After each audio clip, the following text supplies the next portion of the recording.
उससे दूर हट।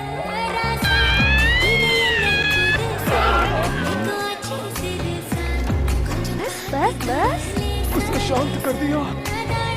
तुमने बहुत बढ़िया किया। पहली बार किसी प्रतियोगी ने मुझे इतना परेशान किया। अब बस और तो नहीं लड़ना आपको।